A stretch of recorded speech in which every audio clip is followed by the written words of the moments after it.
Oh, yeah.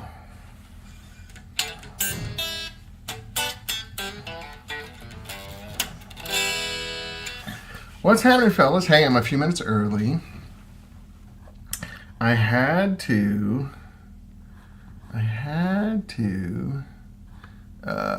switch my interface out because one of my animals broke it. So, excuse me. Just kind of setting things up. It's my first time back on in 7 weeks, right? Almost 8. Actually 8 if I think about it. 7 weeks since I had my surgery.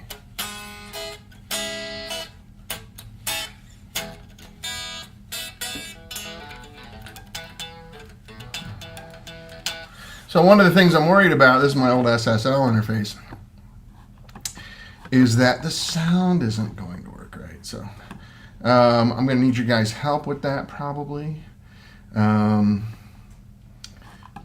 Once we get started, like if the guitar is on one side and the voice is on the other, that kind of nonsense that was happening, which I went and bought a new interface because I thought it was this interface screwing it up, and it wasn't.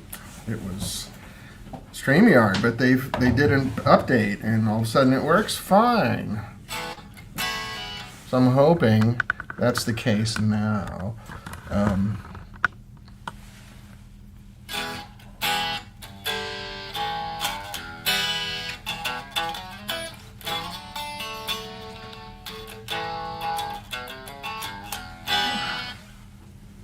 I've got my 58 Junior reissue here, which I think I'm going to sell.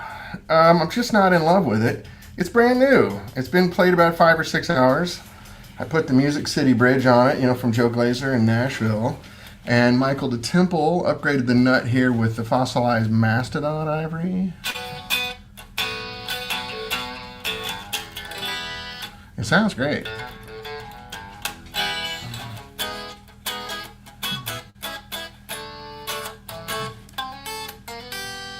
I just don't know. I think, Peter was in town a couple weeks ago with his big old rock band, and he came over for the afternoon, and he had a guitar with him that I kind of, fell in love with and have problems not thinking about now, like OxyContin level addiction.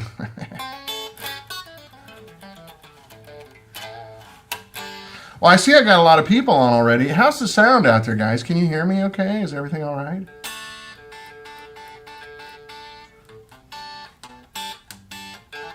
Not seeing any comments, which usually worries me. Makes me think the sound isn't working.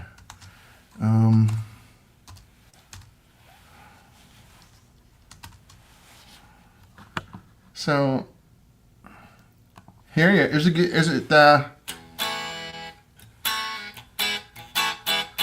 oh, Facebook's not working. Oh, God damn it. No guitar. All right, here we go. Let's try this again. TJ, you hear me, but there's no guitar. Is that right? Let's see. What about now? Is this any better? Not getting the amp. Okay, shit.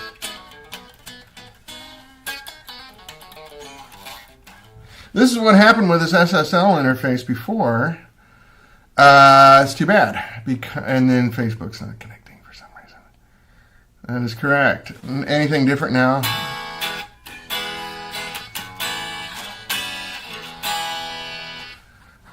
Let me get into the... guitar sounds great acoustically. Thanks, Lee. Good to see you. I liked your post this morning, by the way. Let's see. Yeah, there's not much else to do here on this interface. There's nothing there. Son of a gun.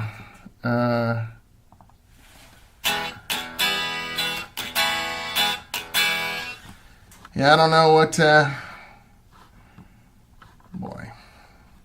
Yeah, I had my Apogee duet sitting here on my desk, and a cat went ripping through here, snagged its legs in the cables, slam the thing on the ground, and now the big jack won't work. Well, if we don't have guitar, we don't have guitar. And then Facebook's not posting. All right, I hear you. Weak distorted guitar. That's probably you're just hearing the headphones.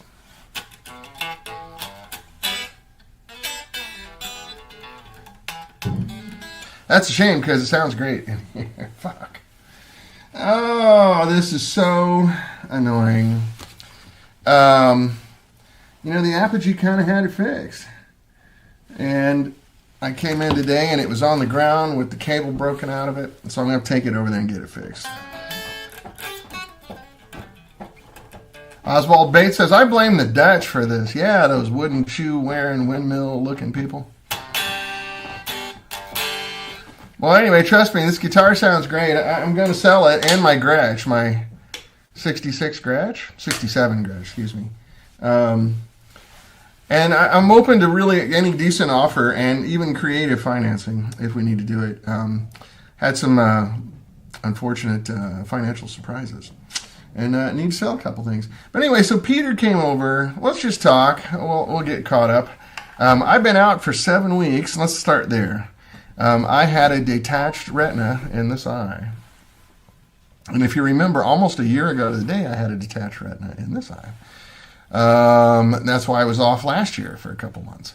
And then I caught a cold. Yay. So, I'll tell you in a second, Haas. I know I kind of teased you with that, didn't I? Anyway, so bad genes, bad luck. I don't know what the deal is. I had to have another surgery in this eye. And there's still a gas bubble in there. You can see I look a little dopey in this eye. I have a nitrous oxide bubble that's about from here down. So my field of vision's kind of messed up, and my put this up. Anyway, this guitar, please buy it. It's a hell of a deal. It's brand new. I've got about 5 hours on it, and I upgraded the hell out of it, and it's a really nice guitar. But I'm just not in love with it. Anyway, so I'm telling 2 stories at once. Let's start with the health. So I had a retina surgery 7 weeks and 2 days ago. Who's counting, right? No, 6 weeks. Yeah, something like that. Anyway, I have this nitrous oxide bubble in my eye. It's like a cast, it holds your eye where it's supposed to be. And in a perfectly round shape inside of there. So what I end up with is really youthful, crazy good vision. And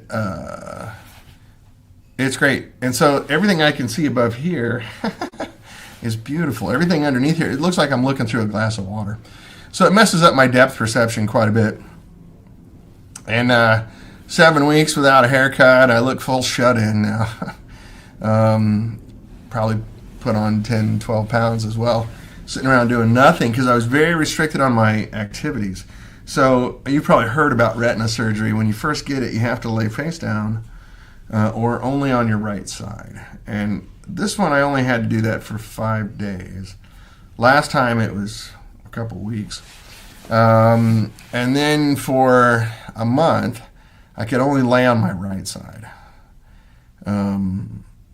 But I could get up and do things. The first couple of weeks I was limited. I could only get up for about 5 or 10 minutes an hour. I had to hold perfectly still. Can't lay on my back. That's a big no-no, apparently. So the good news is, I'll cut to the chase, it went really well. Every subsequent appointment I've had with my doctors, one doctor, who's great. His name is technically spelled E-S-M-A-I-L-I, as Smiley. But everybody calls him Dr. Smiley. And so Dr. Smiley took really good care of me, and he did the surgery, and it turned out great. So I've had 3 follow-ups so far. Each one has been laced with language like ideal, perfect, beautiful. Oh,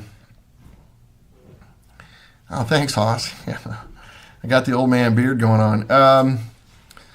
My beard used to be blonde, and then it was red, and then now it's Kenny Rogers. So anyway, I'm going to be fine. That's the good news. I can't drive a car yet.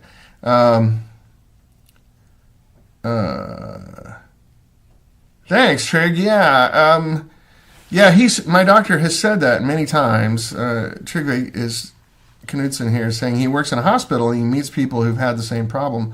Luckily, they're really good at fixing that nowadays. Yeah, my doctor says many times, thank God it's 2026 and you're in Los Angeles. If this would have happened 10 years ago, you would have been in the hospital for 8 weeks, laying down on one of those beds that has a hole in it, where you couldn't move, and we'd have to strap you in the bed, to protect your eye. I'm in the same beard boat. Right on, Rob. You're a man of style, taste, and elegance. So anyway, the good news is I'm going to be fine. You can almost see the reflection of the bubble in my eye with these lights if you look here closely. It's a weird thing. It's a very weird thing looking through a gas bubble. But it's going down. It dissipates over time. Hey, Putta. That's my cousin, Patricia. I had another retina surgery on my eye 7 weeks ago. And I'm fine. But I still have a gas bubble in this eye, and I can't drive or do anything like that. So it went really well. Modern laser stuff means that your recovery time is really fast. They don't even, no scalpel or anything, but they cut your eye open. And, thanks, Putta. I'm fine. And I'll be able to see you even clearer next time we see each other. It'll be good. So I have a little bit of a cold, too. So if I have some really nasty sounding coughing or something going on here, it's okay. So anyway, that's where I've been for 7 or 8 weeks. I guess 8 weeks from doing my show. And thanks, sweetie. But the good news is everything's going to be all right. But because of that, I haven't been working or anything. So I got a couple guitars I need to sell. If anybody wants to hook a brother up, I've got that Junior that I was just playing, and sadly you can't hear it because it sounds killer. I have no idea what the frick is going on here. Would people agree that you could drive before the surgery? Yeah, Oswald, I'm actually a pretty good driver. I'm a pretty accomplished driver. I actually manage a vintage car collection for a guy, that kind of thing. But yeah, good question. That's a very good question. I like that. Anyway, so I'm just getting back. I've had so many notes from people going, hey, where are you? Are you okay? What's happening? So I thought I'd come on and just talk. And then when I came to plug my show in, my cat had destroyed my Apogee interface. Hey, Joan, how are you, sweetie? Another cousin. I got lots of cousins. Hey, Joan, you're on here with Patricia Wilhelmy. Like when you met, these are the Wilhelmys, and Patricia Joan is a Kunkelman from Missouri, your cousins. You have never met each other. He knows how to engine brake in manual and automatic. Yeah, that's right. I know how to double clutch and slow down on the box. Haas, you're correct. Anyway, yeah, I'm fine. So I'm introducing cousins that don't know each other here. This is how many cousins I have. You guys should get to know each other. So the Wilhelmys and the Kunkelmans both have 9 kids and very similar stuff. Patricia is known as Putta in our family, and she is the daughter of my dad's older sister, Janie. And Joan is the daughter of my dad's first cousin, Paul. So here you go. This is Missouri stuff, guys. Sorry. But anyway, so I'm going to be fine. I'm going to have this youthful, like right now, even what I can see over the top, it's only from here up, the colors are really rich and everything's crystal clear. And so I'm going to have youthful, thanks, Hosh. You're a sweet dude. I appreciate it. Yeah, we should be tipping a pint right now and talking about it. But I'm going to be fine. I'm going to have this youthful vision for the rest of my life. I'm always going to need readers. But my distance vision, anything from about this far out, is perfect. Like crazy good. I haven't been this good since I was maybe 18 years old. So, I had this eye done last year, and then this eye done this year. So I'm Steve Austin, and you got to be of a certain age to know what that means. But yes, I'm the $6 million man. Adjusted for inflation, it's $200,000. So anyway, back to the guitar story, Hoss. So I love this guitar. Peter came by. He's got that rock band with Tom Hamilton from Aerosmith and Tony Brock from the Babies, and they played at the Whiskey A Go-Go. And it was really cool. Nitrous is no laughing matter. Ba-doom-cha. Yeah, I didn't get any in my lungs, unfortunately. And they were killing. They were so good. And it was at the Whiskey, the mecca of rock and roll. And they were so good. But Peter came over checking on me because he was worried about me because he's my brother. And he brought over a gig bag with a couple of guitars in it. One was a white 64 SG Junior. And, man, it just rang like a bell. I got the hiccups. Sorry. It just rang like a bell. It was so cool, and I fell in love with it. And then their gig is old school rock and roll, right? They're using 100-watt non-master volume Marshalls. Like, it's man rock. It was so good, man. I got to tell you, I was out here in the 80s. I didn't play at the Whiskey. I went to the Whiskey a lot. I played at more of the B-level clubs on the Strip, like the Central and the Coconut Teaser and places like that. But all the doormen at the clubs kind of knew all the musicians, because they were also cruising around the different clubs. And that's right, Hoss, high def vision for sure. So I could always go to the Whiskey, and back then, beers were $4 or $5, which in a lot of places beers are still $4, but beers in LA now are $15.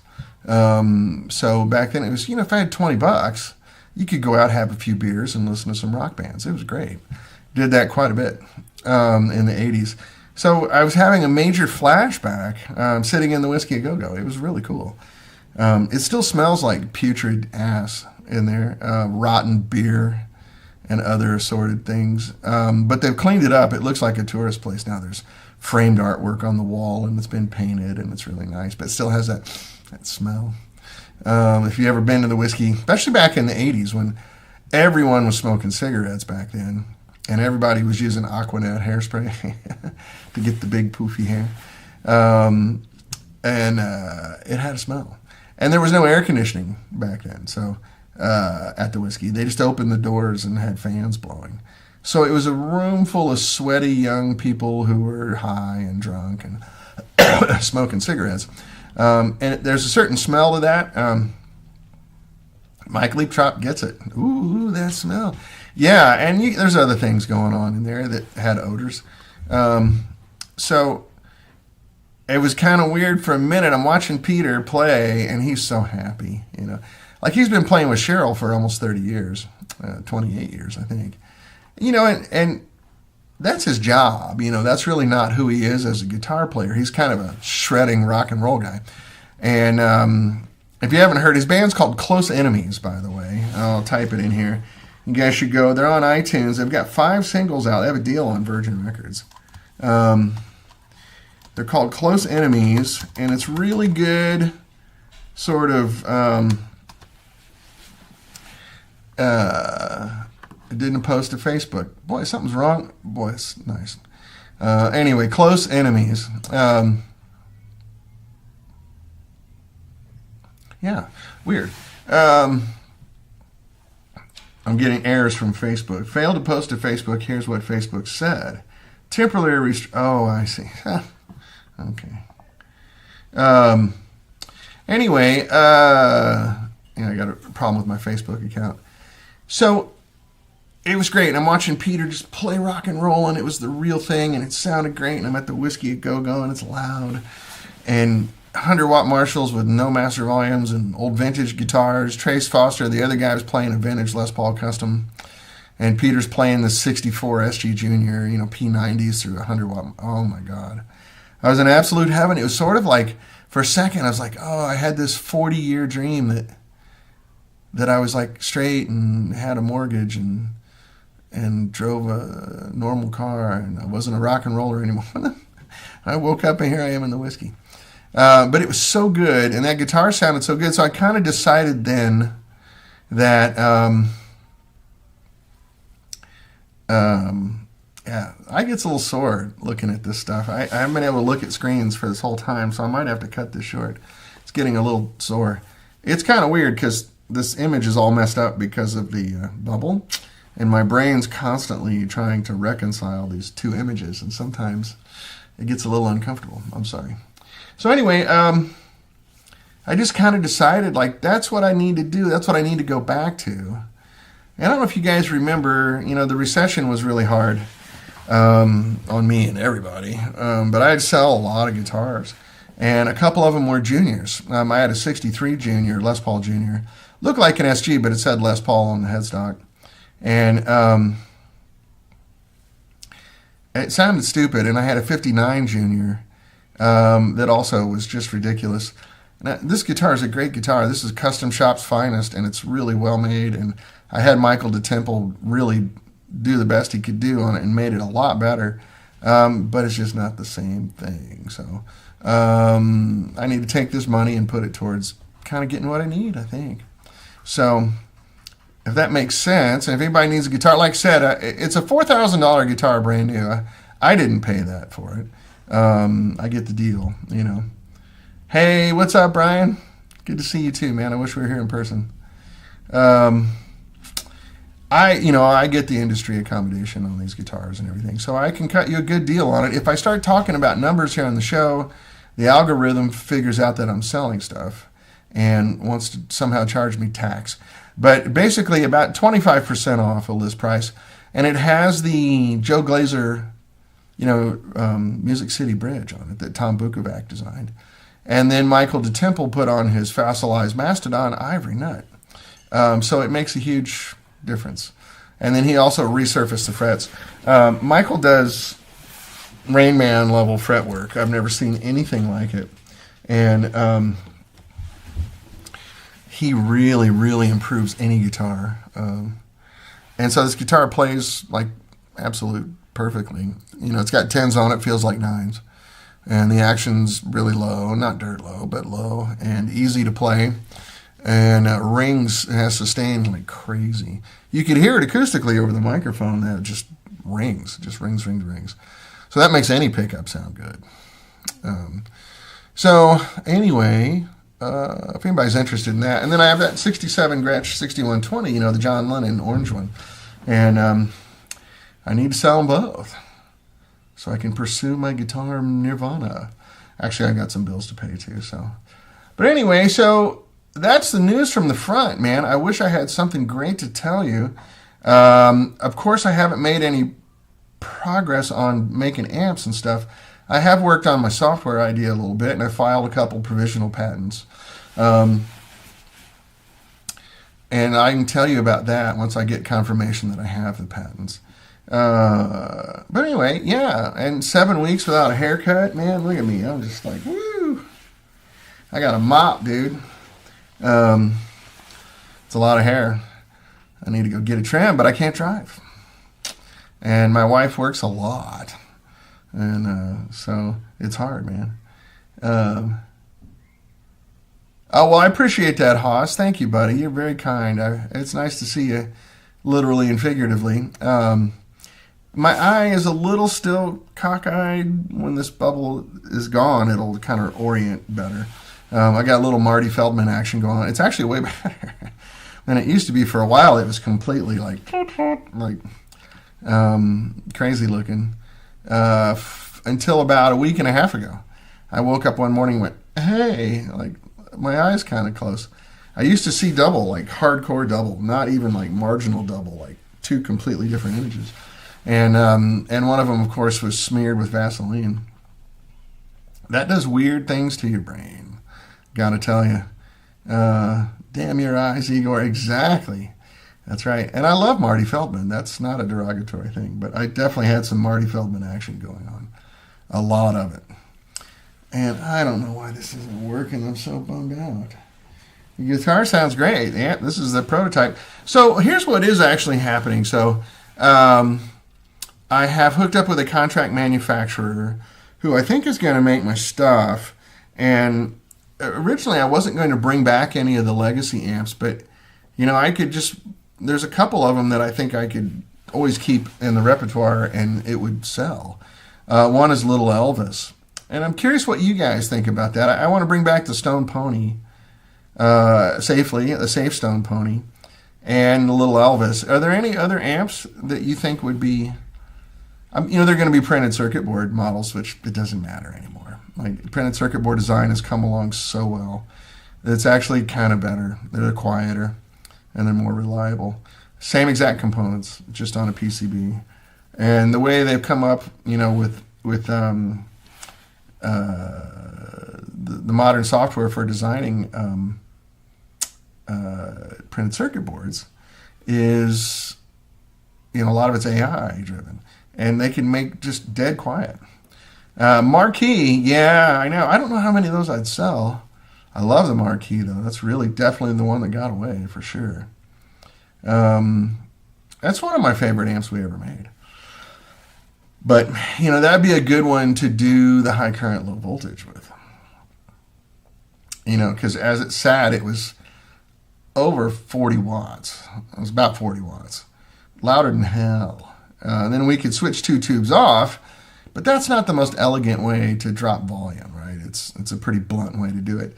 So with this kind of setup that I have on this amp, I could actually make that where it's a 30 watt amp and a 10 or 12 watt amp and then a 3 watt amp. That's not a bad idea. That's a really good sounding amp. Really good sounding amp. So anyway, I have a contract manufacturer who I'm hoping to get to NAMM on Saturday. I'm hoping this gas bubble goes down a little bit by then, otherwise I can't make it. But I think we're going, Rob Price says that's his favorite amp. Oh man. Yeah, it's a good one. I'm just worried about how many I'd sell. It has to be viable. So as we were going through the financing stuff last year, 2025, when we first started, dropping crap everywhere, which is what I still do with my bad vision. I bump into shit all the time and trip over things. Anyway, so by March of last year, we had verbal commitments for over $900,000 in all right. You had time with the hand-wired whiskey. Great. Oh, send us a clip. Post a clip on the fans page. Anyway, so we had come up with about $900,000 in verbal commitments. And it was basically, the conversation was, we love your business plan. We like you. You seem like you're not full of shit and idiot, all that stuff. So let's start working out, details. Let's start and get together, forecasts and all that kind of stuff. The Ventura did so well. Yeah, the big dealers want to have it back. Little Elvis was the one, and the London. I couldn't make enough of those. The London could use an update, maybe. So anyway, let me get back to my story. Sorry, I'm all over the place. I apologize. So, and then if you remember last year in March, the tariffs came. And that spooked the hell out of everybody. And so literally I was in meetings with people where they're looking at their phone going, do you guys do any business overseas? I'm like, yeah, I have to. There's some things that aren't made in the U.S. anymore. Well, there's now a 50% tariff on Chinese goods, and some people are saying it's going to go to 150, and why don't we just put a pin in this for a couple of months and come back? And I'm like, couple of months? Oh, shit. So anyway, the conversation has now shifted from, we like your business plan, we want to do all this stuff. However, we would like to see you get up and running. Get up and running and get a few dealers back online, and then we're in. So that leaves me high and dry for seed money. So I've been talking to a few people about just doing a little bit of seed round of money, and I think I'm pretty close.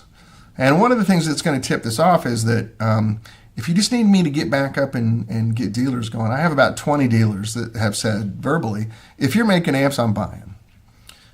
Just show me what you got, and we'll buy a few of them. So I was thinking I could, in theory, go to this contract manufacturer, make like 40 or 50 little Elvises and Stone Ponies. Load up, get all my dealer network back in place. That's just in the U.S. I mean, I have dealers in Europe and everything that are in. So I can get up and running, get the name back out, sell a few amps. I don't think that style of amps is a big business anymore. I mean, it's okay, it's cool, but it's not what it used to be, right? And sorry, I'm missing something here. But it will meet the needs of venture capital people who are scared of the tariffs. And this tariff thing, I know for you Europeans that are on here, I want to distance myself from, I don't like to talk politics, so I'm not going to, but I want to distance myself from the craziness that's going on right now. 90% of Americans are not cool with that. Just so you know, we're all very worried, as I'm sure you are too. And it's fair enough. You should be worried. Anyway, so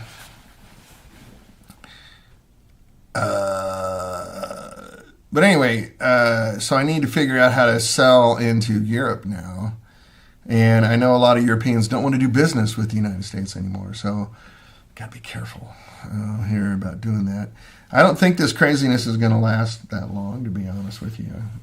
It's not sustainable. So that doesn't make you feel any better, but it's true. Anyway,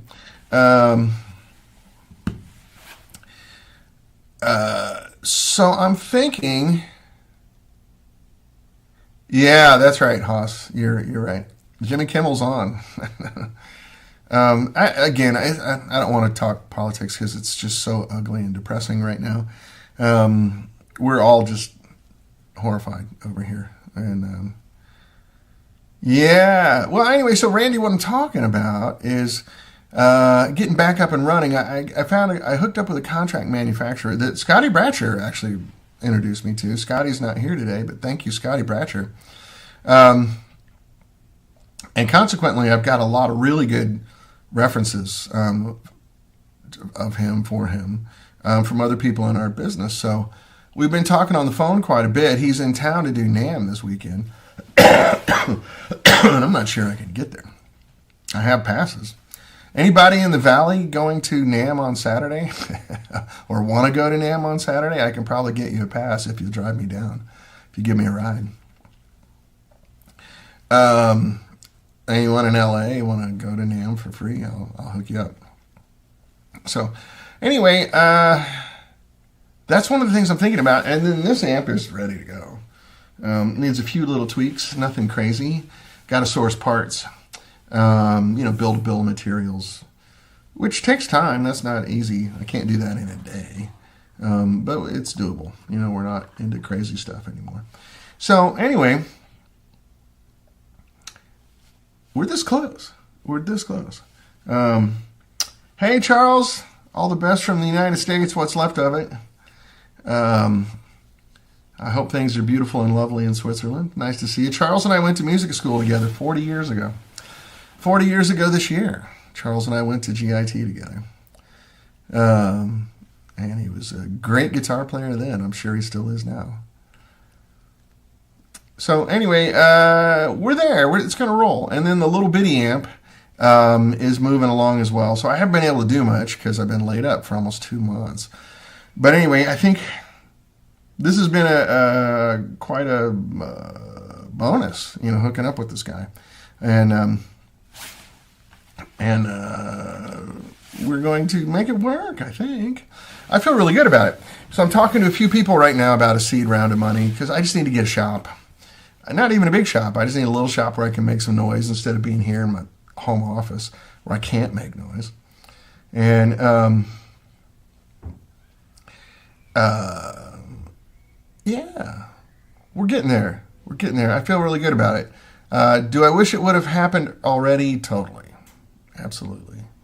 But it's get this camera in a little better position. But it's going to happen. It's been frustrating. Let's talk. Well, Lee, I'd always love to talk to you. If you have any ideas, and I know you're a smart guy full of good ideas, you have my phone number. Call me after the show's over if you want. I can't drive, so otherwise I'd say let's meet somewhere and have a cup. And your drive to me is too long. That's an hour drive. I don't want you doing that unless it's necessary. But I'm always happy to see you. Always happy to talk to you, of course. So anyway, the seed round of money, in theory, will get me out of the starting gate, and then the larger investors will feel free to come in. So in order to do this, the whole process, to get some production going and get the dealers all set up and be shipping amps in boxes and ready to go is probably about minimum 3 to 4 month, kind of proposition. And I have to pay a couple of people. I need to recoup a little bit of money because I've gone way into debt over this year thinking we're right there. I've spent a lot of money that I should not have spent on faith and optimism. So that's a whole other thing. Jerry White says, I have a London and a HP Soho, both fantastic amps, Dan, so good as anything else. But there, good luck. Thank you, man. Well, we're getting there. So I still get requests for Little Elvis. Literally, like I have dealers that write me and go, hey, I know you're not really making amps anymore. Any way you could make me a Little Elvis? I have a lot of people interested in that. So we made that amp in 2010. So I think I could improve it a little bit even more. And printed circuit board will make it a little more reasonable price. One of the things that I've noticed, which is why a lot of hand-wired amp companies aren't doing it much anymore, is that the cost of making an amp is pretty much doubled since I did it. We did a license deal at the end of 2012, so it commenced on 2013. So that was 13 years ago right now. And the cost of making an amplifier has almost doubled since then. There's COVID and there's tariffs. Board components aren't that expensive, but, when they all go up by 50%,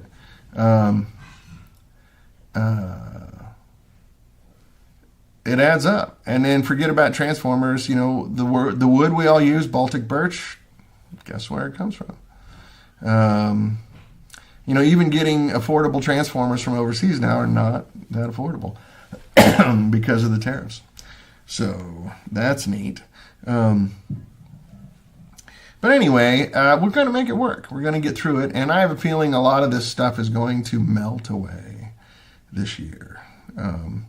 Talking to a lot of smart people that are government adjacent and work in the stock market and stuff like that, their common wisdom says that this is unsustainable. That the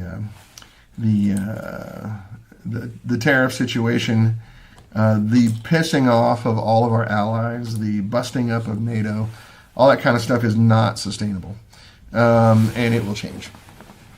How's that going to happen? I certainly hope it's peacefully, but I think by the end of this year it's going to be a different world. Fingers crossed. And that's for all Americans, we're fingers crossed, and for all of our European brothers and sisters. No one here wants to bust up NATO. No one. Maybe 2% of people who have lost their minds want to do that. No one I've ever heard of. I'm a political science major. Like, I've read about this stuff. I stay in touch with this stuff. I still get the American Journal of Political Science on subscription and a few other real magazines. I don't watch cable news for my news. I actually read stuff. I have things like the New Republic and the Atlantic and they're online subscriptions now, but New York Times, Wall Street Journal. I read real news. and it's not sensational like CNN and Fox and MSNBC, etc. It's actually just pretty factual and useful. No one thinks this is going to work. No one thinks it's going to stay. So I know there's a lot of money to be made selling ads on newscasts. So take that with a grain of salt when you're watching this hyperbolic news cycle that we're in right now, where both sides, and I'm in the middle, I don't have a side. Because I'm a political science guy, you learn that both sides are full of shit. But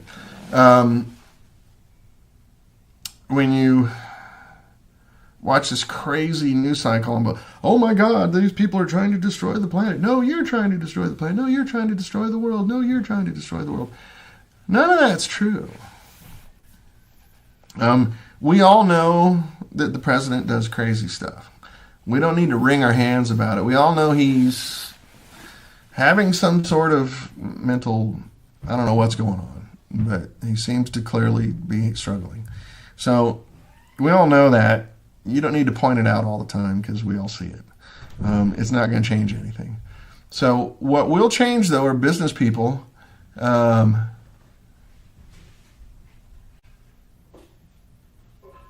Oh, yeah, sure. Anya, sound works. Yeah, I'll get to you in just a moment. Absolutely. This is on YouTube. For the people on Facebook, there's comments here on the YouTube channels also. So, anyway, we are restarting. I think I have a better plan now. If you guys have any thoughts, especially Lee, I always love talking to you, man. So give me a call here when we're done. Anyway, Anya at Soundworks says, hi, Dan. Just catching the live show. Missed the beginning. Do I understand right that you're restarting 65 amps with some new models? Can you please do a quick summary and bring latecomers up to speed? Absolutely, Anya. Excuse me. I'm getting over a cold. I apologize. That probably sounds great on the microphone. My apologies. You see the movement back here is one of our border collies. My wife and I rescue border collies. Darla, is that you in the window? Come here. A little crazy dog. Anyway, yeah, we're restarting 65 amps. I have some new models. Oh, Jerry, that's never going to happen. That's just crazy as crap. We are doing some new models. One of them's right here is a prototype. I've been kind of rethinking about how to deal with electricity on modern tubes. These are high current, low voltage setups. So you get the sound and the feel of a big, powerful amp only at a reasonable volume. It's not just quieter, right? It actually still feels like a real amp. I have about 4 or 5 of those that I want to do. Also working on another amp that uses little tiny tubes that I can't tell you about yet, but you're going to love it. And then lastly, I'm working on a software piece. From all I learned working for Line 6 and Roland. I learned a lot working for those guys. So, yeah, we got a lot going on. Probably won't be any, hopefully there'll be stuff for sale this summer. Where are you? Where is Soundworks? Is it Anya or Arna? I can't see. I'm sorry, my eyes are messed up. Jerry White says the last we heard in the UK. It's so embarrassing to even have to answer this question. Canada's going to become the 51st. No, it's not. No one here wants that. I mean, no one here wants that. I'm 60 years old. I'm a political science guy. I have a very political family. I have never heard anything like that. I've never heard any American say that, hint at that, suggest that, intimate that. I don't know where that came from. It's just the craziest thing. So if you have friends and family in Canada, I do. Please convey to them there's nothing to worry about. That's not going to happen. We can't take over another country legally. And Canada is a member of NATO. So if we set one foot in Canada, in theory, the entirety of NATO will come and shut us down. It's just crazy talk. I think it's diversionary stuff to distract from other stuff. So, yeah, don't worry about that. You're in France. Oh, okay, good. Been wanting to try one of your amps for a long time. All right, Anya. Well, stay in touch. I do this web show on Thursdays, and I give a lot of updates. I will be playing the amps here. My interface is maybe in limbo right now. I got to figure out how to make this work. I don't know why it's not working. I'm getting signal, but it's not getting to you. My other interface just got accidentally trashed by my cat. It's a $450 cat mistake. So anyway, yeah, got a lot to do. And I've been recovering from surgery for 2 months. I had a detached retina in this eye. And I still have a gas bubble in there, so it's a little weird. If I look a little funny, if I look a little junky, that's why. But where are you in France, Anya? I would love to sell you some amplifiers. I'd love to let you try some and see what you think. France was a good market for us before with the previous iteration of the company. And I look for any excuse to go to France if you'd like me to come over and do a clinic and share the products with you. I'd be happy to. So, anyway. Oh, and Brittany. Oh, yeah. Okay. Excellent. Yeah. So if I go to London, I can just come over and see you. I can hop on the Channel train and, yeah, I know Brittany. Believe it or not, you know how I know Brittany? I used to breed Brittany Spaniels. So I'm very familiar with. You're part of France. My dad and I used to breed dogs that come from there. What are they called? Espagnol Breton in French. Yeah, Brittany's beautiful. I'm recovering very well, Charles. Thank you. It's a slow process with your eyes. Nothing happens quickly. And right now it's kind of uncomfortable. Pardon me. Yeah, it's going really well. It's just slow. It's an 8-week recovery. I'm 7 weeks in, and the gas bubble is still like up to here. So everything underneath here is like looking through a glass of water. Oh, you're a dog person too. Perfect. Yeah, I would love to go to France. So it's easy to get to Britain from London, and I have dealers in London that want to buy our stuff as well. So we should make a trip out of it. I know because I can get on the train in Victoria and be at Calais in 30, 40 minutes or something like that. It's crazy. And then I can just rent a car and come to you. That would be fun. That would be very fun. I have funny stories. I used to live in London, and when I had a car, this is before the channel was finished, you had to take the ferry over. And the ferry took hours to get across. And I had this little Vauxhall lorry, and it had the GB sticker on it. And it was right-hand drive, right? So I'm trying to make it work in France. And my favorite thing was, if you guys have not been to France, French people are absolutely... Hey, Tom Fox, how are you, buddy? Greetings from Australia, he says. Well, greetings to Australia from Los Angeles. If you've never been to France, French people have a hilarious sense of humor. Hilarious sense of humor. And so when I was there, I was driving this little truck that had a GB sticker on it, Great Britain, and French people would yell at me, "Go home, roast beef," which I thought was the funniest shit I'd ever heard as an American. And I go, no, I'm an American. I'm not British. And they go, "Oh, no problem. Fuck you, G.I. Joe." It was so funny. And they're just kidding. You know, it was all just humor. I used to go to Calais, excuse me. The British put the emphasis on the wrong syllable. I'd go to Calais, for the weekend because it was fun. And you can get this, great wine over there and have a good time, and it really wasn't a bad one. And the French people, I have a French last name, and I can be polite in French. I can't speak French, but I know how to be polite in French.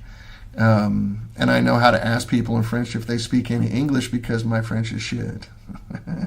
And they always go, "Oh, yeah, I took 8 years in school. What do you need?" But if you just walk up and go, "Hey, do you speak English?" They just go, "Quoi? What are you talking about?" Um, Thanks, Charles. Charles says 65 amps had a good image in Europe with famous players using your amps. Thank you.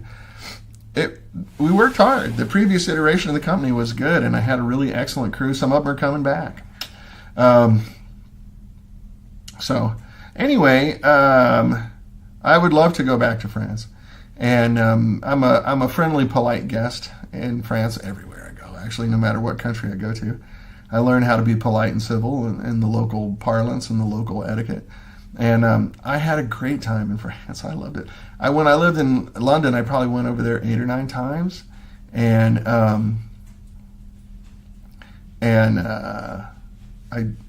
I could live there, honestly. And if things get crazy here, maybe I'll start a company in France. Charles Freeborn says, my dad was born in Dinard, Brittany, and I have a brother in central France. Great country. It is a great country. Rob Price says, I took the ferry from Portsmouth to St. Malo. Not fun in bad weather. Oh, man, I'm sorry. Yeah, France is fantastic. The thing that I think rubs Americans wrong about France, doesn't rub me wrong. I had a great time there. The whole time growing up, especially growing up in Missouri. Thank you, Anya. I appreciate. I know everyone I've met in France has been amazingly hospitable and friendly and nice, and thank you very much. But growing up in the middle of the country, I was flooded with these bad stereotypes of every European country being rude to Americans, and I know when I lived over there, I kind of understood where that stereotype comes from, because every country I went to, there's Americans yelling English at people who don't understand English or don't understand your accent. They maybe understand British English, but when you go over there with a Southern accent or a regional American accent, they don't understand you. So even when I moved to England, I couldn't understand some of those dialects over there. I'm an English speaker, when you listen, even in like London, like East London guys, it took me a while to get used to that. Charles, yeah, I have relatives from Alsace. That's right. Yeah, the name Boule is these people come from Alsace-Lorraine. And I am German too. Yeah, mostly German, actually. When I got my DNA test, there's hardly any French DNA in there. German. Noel Kenobi. Oh, you're here in LA. Well, I'll hook you up with Mike. Yeah, what's wrong with your stone pony? No problem. Just message me on Facebook. And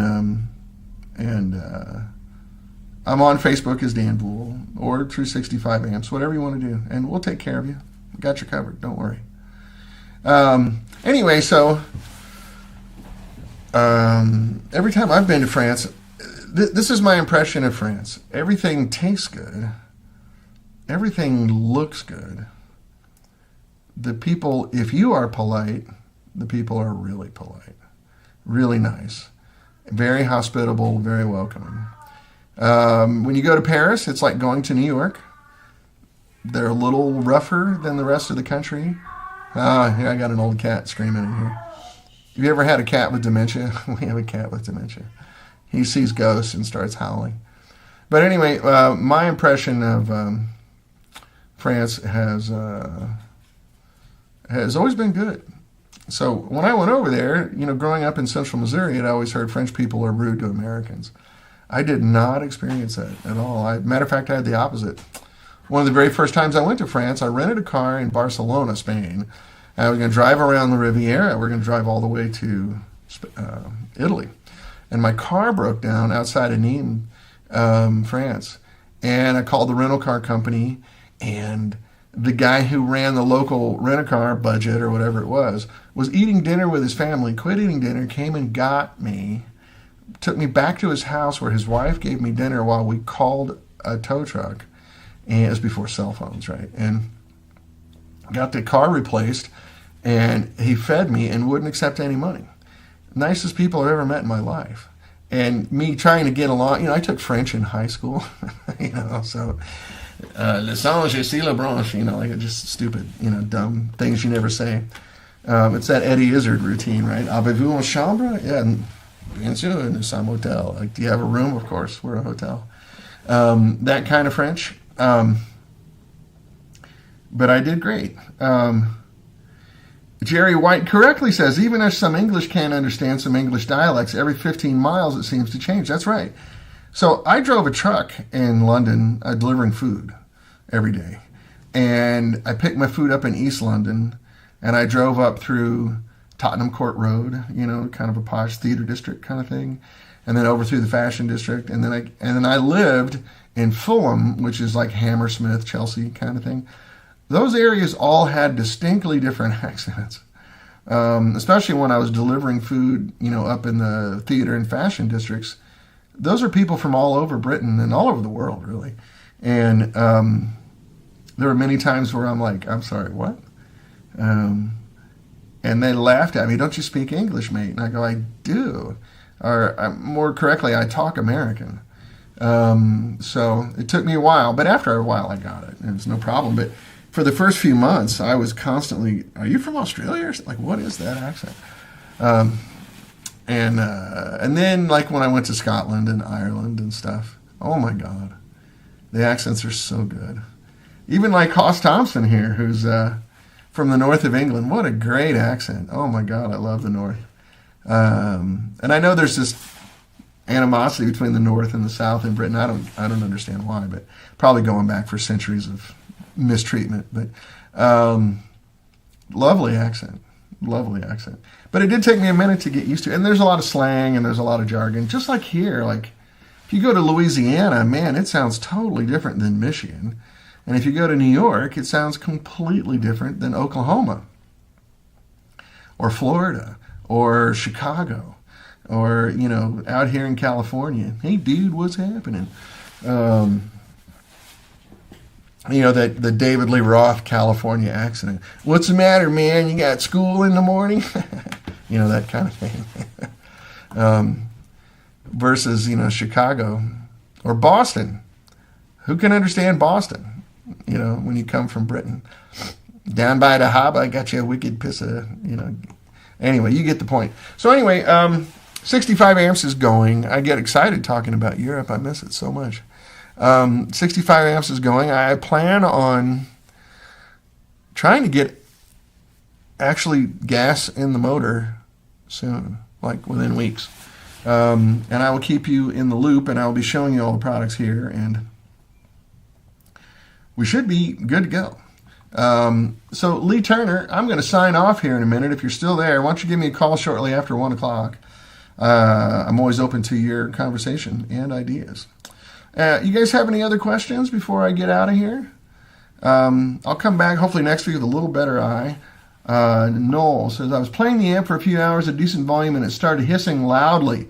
Then smoke came out of it, so I shut it down immediately. Fuses were okay.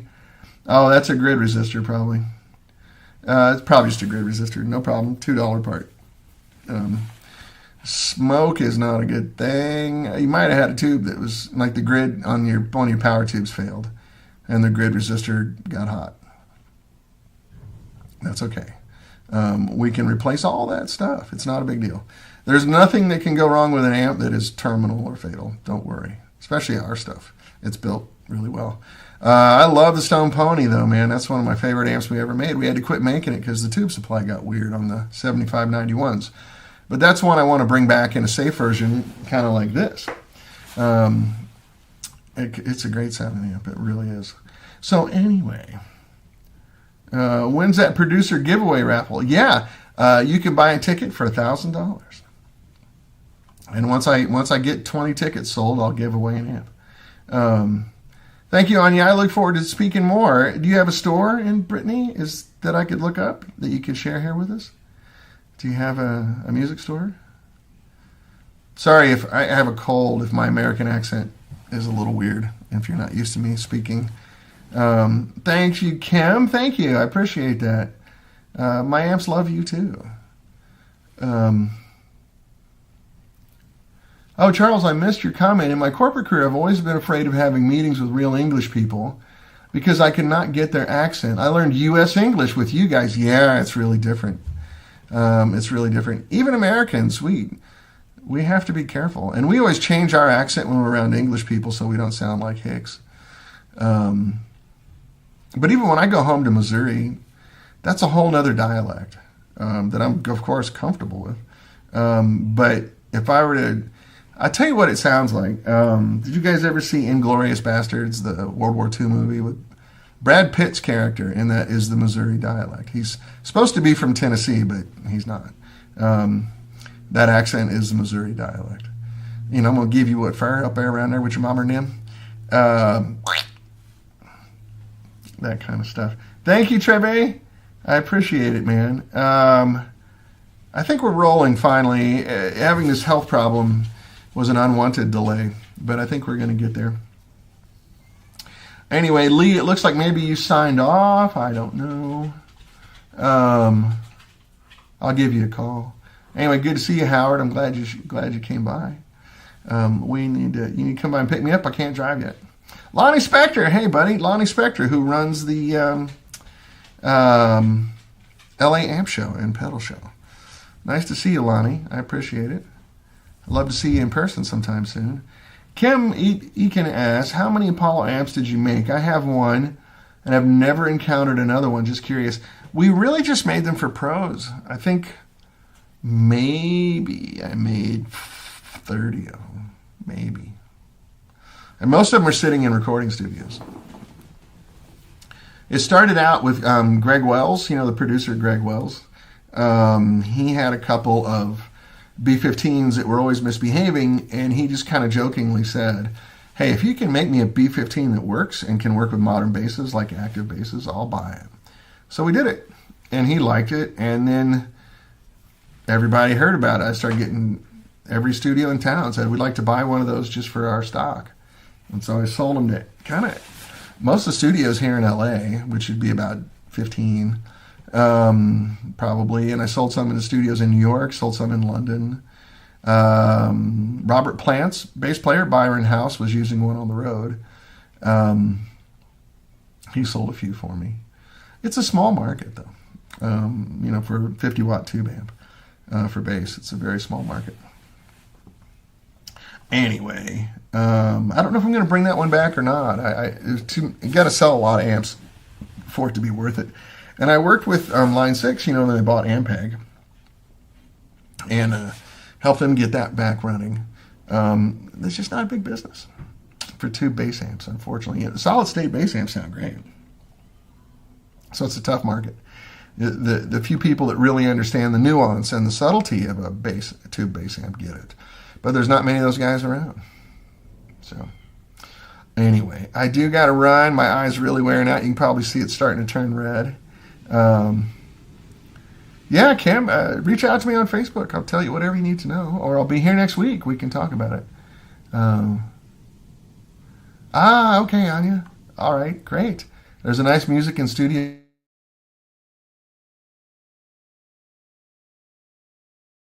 Tom Fox says, feel better, Dan. I do. I'm working on it, man. You can kind of see my eye starting to get fatigued here, so I'm going to go ahead and close it and head out. But nice to see you guys after 8 weeks. I'm sorry that I've been gone. I'm going to sort out the sound. Haas, I'm glad you're here, buddy. It's been a long time. We need to catch up. Speaking of great northern accents right there. So anyway, I do got to run. I love you guys. Thank you so much. And I'll get the guitar sound sorted out. I don't know what the hell's happening. So anyway, see you, brothers and sisters. Take care. Love you. Bye.